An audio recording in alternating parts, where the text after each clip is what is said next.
Now, Chief Nim Kidd.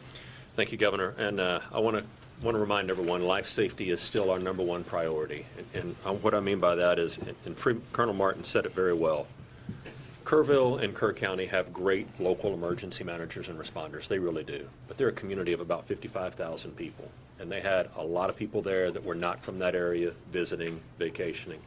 And their resources, and this is what the state government does when a local community gets overwhelmed, is we send in additional resources. So our hats are still off to all of those local responders that live and work in that community, and that their homes and families were also impacted, and they're still there on the job. We owe them a great amount of gratitude. Second, we continue with our search, not only in Kerr County, but everywhere that we know we have missing people. And I need your help in being very cautious. Let's not get wrapped around the axle on the word recovery. You're going to start hearing the word recovery used in a lot of different contexts. Be very careful how you use that word, because I'm going to be careful how I use that word as well.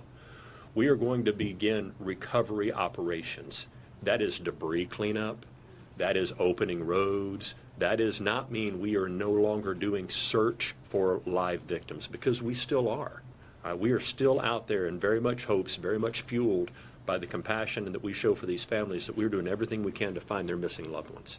So please help me in making sure that we're not wasting our time and efforts on debating over the meanings of words. Let's get clarity when we ask those questions. Second, I'm asking, we've driven around Kerr County and the other areas a lot. We have a lot of people that are traveling in because they want to see firsthand the damage.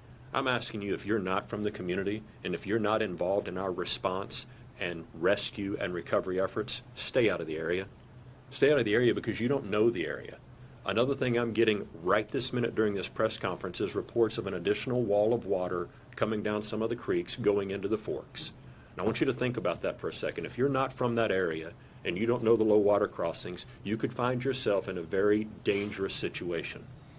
The next thing is, we see a lot of information on social media about volunteers and spontaneous volunteers being frustrated because they can't help. We are evacuating parts of the river right now because we're worried about another wall of water coming down in those areas. If you're a volunteer there that you're not checked into our operations, we have no way of accounting for you right now. There is a process that we use to get volunteers into the response, and I'm asking for your help and to get that message out. It's not that we think we don't need any help. It's that we want to make sure everyone helping is doing the job that we need, where we need it, and when we need it, and we have the ability to communicate with them. And then finally, I want to talk a little bit about the word recovery as it relates to the President's disaster declaration. We are very excited to begin those recovery operations with our federal partners who have been here with us in the Emergency Operations Center since last Thursday, since before all of the actual flooding and disaster started. And we're going to work very close with those partners to help our local communities and our families that are impacted by this recover from this disaster as fast as possible. Thank you, Governor. Thank you. We'll take a few questions. Go ahead. I know that you mentioned 10 deaths in Central Texas. Is there any way you could give us a breakdown of the cities? We sure can. Chief Kidd has it. So we're showing 3 in Burnett County, 1 in Tom Green County, 5 in Travis County, and 1 in Williamson County. And again, those numbers are a few hours old. Those numbers could go up, but that's what we had as the time preparing for this briefing. You said Tom, what county? Tom Green. Tom Green? Tom Green. Yes, ma'am. San Angelo area.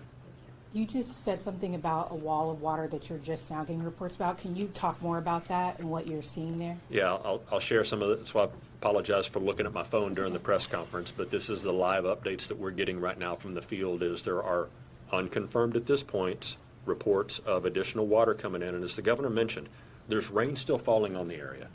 It's not going to take the same amount of rain that caused this damage to make the current water levels rise up, right? Because the ground is already saturated. So any rain that falls can be perceived as life-threatening rain. And so if you're in a low-lying area, we need you to move yourself out of that low-lying area. We've got DPS aircraft that are flying up to try to find this wall of water right now, and the people in the reported areas, again unconfirmed, that are on our communication systems, we're asking them to get out of the water and out of the way so that we don't wind up having to do additional rescues. Governor Go ahead. Alabella, CBS Austin, you have mentioned that there are dozens of Central Texas missing. Local resources can't continue searching in the dark of the night. Does this federal disaster declaration mean that we have federal resources to continue searching when it's pitch black? Sure. Well, first of all, on the federal disaster declaration, it applies right now to Kerr County. Let me go back. Let me see the total, my disaster declaration counties. So let me walk you through this. So